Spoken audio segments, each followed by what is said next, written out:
पंचकर्म का अर्थ है 5 कर्म, जो कि प्रमुख शोधन क्रियाओं को दर्शाते हैं। ये है वमन, पहला वमन, नंबर 2 विरेचन, फिर बस्ती, नंबर 4 नस्य और नंबर 5 रक्त मोक्षण।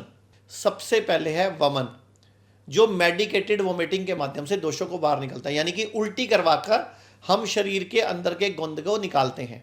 इससे कफ दोष से रिलेटेड जितने भी विकार हैं, जो कफ दोष है ना, उससे रिलेटेड जितने भी विकार हैं वो ठीक होते हैं और ये ऑटोइम्यून डिसऑर्डर की जड़ पर काम भी करते हैं। दूसरा है विरेचन, जिसमें मेडिकेटेड परगेशन यानी कि इंड्यूस लूज मोशन के द्वारा हम पित्त दोष को शुद्ध करते हैं, यानी कि इसमें स्टूल लगाया जाता है, पॉटियाँ लगाई जाती हैं और आपके पित्त को शांत किया जाता है, शुद्ध किया जाता है।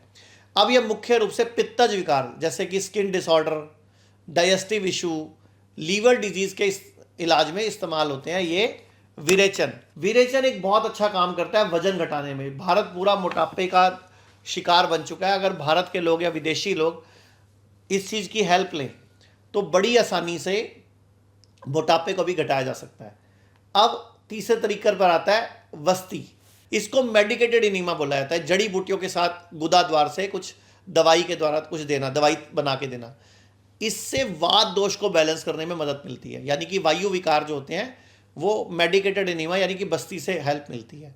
यूरिनरी रिप्रोडक्टिव सिस्टम के विकार, शरीर में किसी भी प्रकार की धातु की कमी, पुराने समय में अगर किसी व्यक्ति किसी बीमारी की वजह से बेड रिडन हो जाता था या सूडो कोमा में चला जाता था तो बस्ती के जरिए उसको रेक्टम से, मलाशय से दवाई देकर सालों साल जिंदा रखा जाता था। यानी कि अगर कोमा में भी कोई व्यक्ति है तो बस्ती काम करती है, क्योंकि आंतों के रास्ते बॉडी तक हर चीज पहुंचाई जा सकती थी। अब चौथा है नस्य क्रम, नाक। आयुर्वेद कहता है नासा शीर्षो द्वारम, यानी कि नाक को सिर का द्वार कहा जाता है। नस्य क्रम में नेसल एडमिनिस्ट्रेशन से शिरोविरेचन होता है। ये मेनली सर के विकार जैसे साइनोसाइटिस, माइग्रेन, नींद न आना या भी सभी नर्वस सिस्टम के डिसऑर्डर या साइकोसोमैटिक डिसऑर्डर में भी किया जाता है। अब अंतिम और 5वां क्रम है रक्त मोक्षण, जिसमें ब्लड लेटिंग के माध्यम से दोष शुद्धि होती है, यानी कि गंदा खून निकाल लिया जाता है और बॉडी में हीरोडिन, जो लीच का मुंह है, लीच के मुंह से जो उसकी लार है उसको हीरोडिन बोलते हैं, वो बॉडी में पहुंचा दिया जाता है।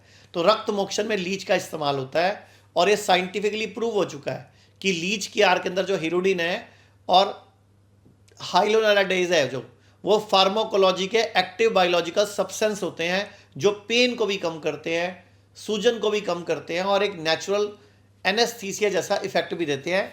तो सबसे अच्छी बात जो है वो है पंचकर्म रोगियों के लिए नहीं बल्कि स्वस्थ लोगों के लिए भी। अगर आप हमेशा हर 6 महीने में, 3 महीने में, 8 महीने में, मौसम बदलने पे अगर पंचकर्म चिकित्सा कराते रहते हो, शरीर की शुद्धि कराते हो, तो हमारा शरीर इंटेलिजेंट रहेगा, स्वस्थ रहेगा, हमारा शरीर बेहतर रहेगा और आगे भी कभी बीमार नहीं पड़ेगा। जीना सीखो हिम्स ने अब तक 10 लाख से अधिक मरीजों को उनकी बीमारी को रिवर्स करने में मदद की है। अगर आप या आपका कोई अपना किसी भी बीमारी से परेशान है तो स्क्रीन पर दिए नंबर पर कॉल करें और आज ही अपनी डिजीज रिवर्सल जर्नी शुरू करें।